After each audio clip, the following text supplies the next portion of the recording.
In the northwest corner of the United States, right up near the Canadian border, there's a little town called Libby, Montana. And it's surrounded by pine trees and lakes and just amazing wildlife and these enormous trees that scream up into the sky. And in there is a little town called Libby, which I visited, which feels kind of lonely, a little isolated. And in Libby, Montana, there's a rather unusual woman named Gayla Benefield. She always felt a little bit of an outsider, although she's been there almost all her life. A woman of Russian extraction.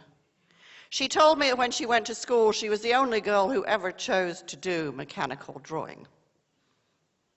Later in life, she got a job going house to house, reading utility meters, gas meters, electricity meters. And she was doing the work in the middle of the day. And one thing particularly caught her notice, which was in the middle of the day, she met a lot of men who were at home, middle-aged, late middle-aged, and a lot of them seemed to be on oxygen tanks. It struck her as strange. Then a few years later, her father died at the age of 59, 5 days before he was due to receive his pension. He'd been a miner. She thought he must just have been worn out by the work. But then, a few years later, her mother died. And that seemed stranger still, because her mother came from a long line of people who just seemed to live forever. In fact, Gayla's uncle is still alive to this day and learning how to waltz. It didn't make sense that Gayla's mother should die so young. It was an anomaly, and she kept puzzling over anomalies. And as she did, other ones came to mind. She remembered, for example, when her mother had broken a leg and went into hospital, and she had a lot of x-rays, and 2 of them were leg x-rays, which made sense, but 6 of them were chest x-rays, which didn't.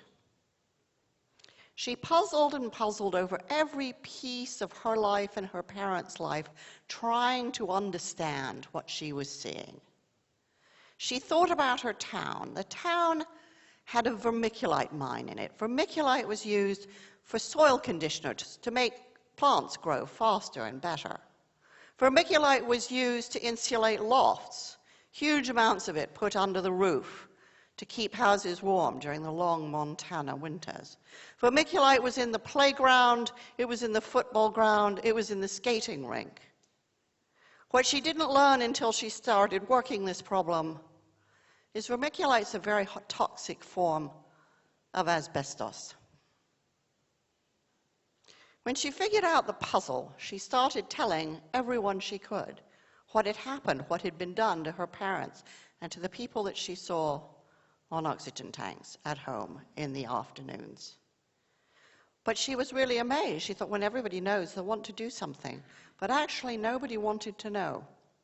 In fact, she became so annoying as she kept insisting on telling this story to her neighbors, to her friends, to other people in the community, that eventually a bunch of them got together and they made a bumper sticker, which they proudly displayed on their cars, which said, "Yes, I'm from Libby, Montana, and no, I don't have asbestosis."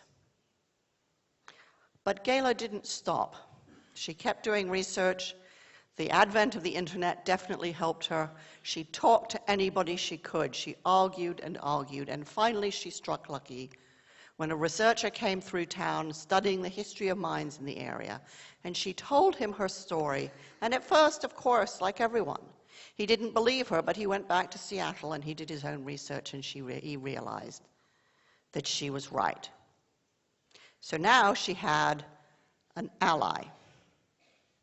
Nevertheless, people still didn't want to know. They said things like, well, if it were really dangerous, someone would have told us. If that's really why everyone was dying, the doctors would have told us. Some of the guys used to very heavy jobs said, I don't want to be a victim. I can't possibly be a victim. And anyway, every industry has its accidents. But still, Gala went on, and finally she succeeded in getting a federal agency to come to town and to screen the inhabitants of the town, 15,000 people. And what they discovered was that the town had a mortality rate 80 times higher than anywhere in the United States. That was in 2002, and even at that moment, no one raised their hand to say, Gala, look in the playground where your grandchildren are playing. It's lined with vermiculite. This wasn't ignorance. It was willful blindness.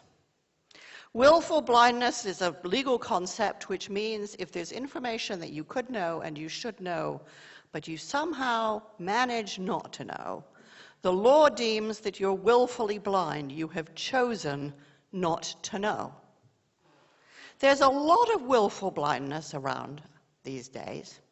You can see willful blindness in banks, when thousands of people sold mortgages to people who couldn't afford them. You could see them in banks when interest rates were manipulated and everyone around knew what was going on, but everyone studiously ignored it. You can see willful blindness in the Catholic Church, where decades of child abuse went ignored. You could see willful blindness in the run-up to the Iraq War. Willful blindness exists on epic scales like those, and it also exists on very small scales, in people's families, in people's homes and communities, and particularly in organizations and institutions. Companies that have been studied for willful blindness can be asked questions like, are there issues at work that people are afraid to raise? And when academics have done studies like this of corporations in the United States, what they find is 85% of people say yes. 85% of people know there's a problem, but they won't say anything. And when I duplicated the research in Europe, asking all the same questions, I found exactly the same number, 85%. That's a lot of silence. It's a lot of blindness. And what's really interesting is that when I go to companies in Switzerland, they tell me this is a uniquely Swiss problem. And when I go to Germany, they say, oh yes, this is the German disease. And when I go to companies in England, they say, oh yeah, the British are really bad at this. And the truth is, this is a human problem. We're all, under certain circumstances, willfully blind. What the research shows is that some people are blind out of fear. They're afraid of retaliation. And some people are blind because they think, well, seeing anything is just futile. Nothing's ever going to change. If we make a protest, if we protest against the Iraq War, nothing changes, so why bother? Better not to see this stuff at all. And the recurrent theme that I encounter all the time is people say, well, you know, the people who do see, they're whistleblowers, and we all know what happens to them. So there's this profound mythology around whistleblowers, which says, first of all, they're all crazy. But what I've found going around the world and talking to whistleblowers is actually they're very loyal and quite often very conservative people. They're hugely dedicated to the institutions that they work for, and the reason that they speak up, the reason they insist on seeing, is because they care so much about the institution and want to keep it healthy. And the other thing that people often say about whistleblowers is, well, there's no point because you see what happens to them. They are crushed. Nobody would want to go through something like that. And yet when I talk to whistleblowers, the recurrent tone that I hear is pride. I think of Joe Darby. We all remember the photographs of Abu Ghraib, which so shocked the world and showed the kind of war that was being fought in Iraq. But I wonder who remembers Joe Darby, the very obedient, good soldier who found those photographs and handed them in. And he said, you know, I'm not the kind of guy to rat people out, but some things just cross the line. Ignorance is bliss, they say, but you can't put up with things like this. I talked to Steve Bolson, a British doctor, who fought for 5 years to draw attention to a dangerous surgeon who was killing babies. And I asked him why he did it, and he said, well, it was really my daughter who prompted me to do it. She came up to me one night and she just said, Dad, you can't let the kids die. Or I think of Cynthia Thomas, a really loyal army daughter and army wife, who, as she saw her friends and relations coming back from the Iraq War, was so shocked by their mental condition and the refusal of the military to recognize and acknowledge post-traumatic stress syndrome, that she set up a cafe in the middle of a military town to give them legal, psychological, and medical assistance. And she said to me, you know, Margaret, I always used to say I didn't know what I wanted to be when I grow up. But I found myself in this cause, and I'll never be the same. We all enjoy so many freedoms today, hard-won freedoms. The freedom to write and publish without fear of censorship, a freedom that wasn't here the last time I came to Hungary. A freedom to vote, which women in particular had to fight so hard for. The freedom for people of different ethnicities and cultures and sexual orientation to live the way that they want. But freedom doesn't exist if you don't use it. And what whistleblowers do, and what people like Gayla Benefield do, is they use the freedom that they have. And what they're very prepared to do is recognize that, yes, this is going to be an argument. And yes, I'm going to have a lot of rows with my neighbors and my colleagues and my friends. But I'm going to become very good at this conflict. I'm going to take on the naysayers because they'll make my argument better and stronger. I can collaborate with my opponents to become better at what I do.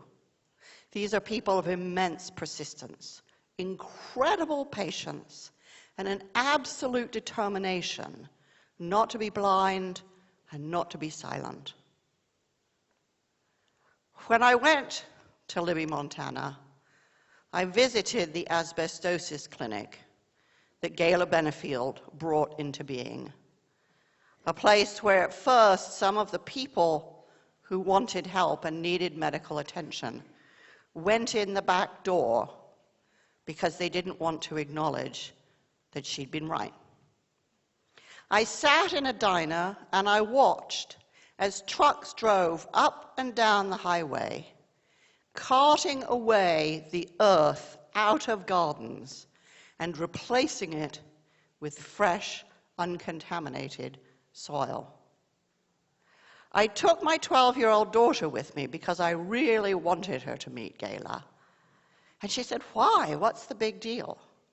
I said, she's not a movie star, and she's not a celebrity, and she's not an expert, and Gayla's the first person who'd say she's not a saint. The really important thing about Gayla is she's ordinary. She's like you, and she's like me. She had freedom, and she was ready to use it. Thank you very much.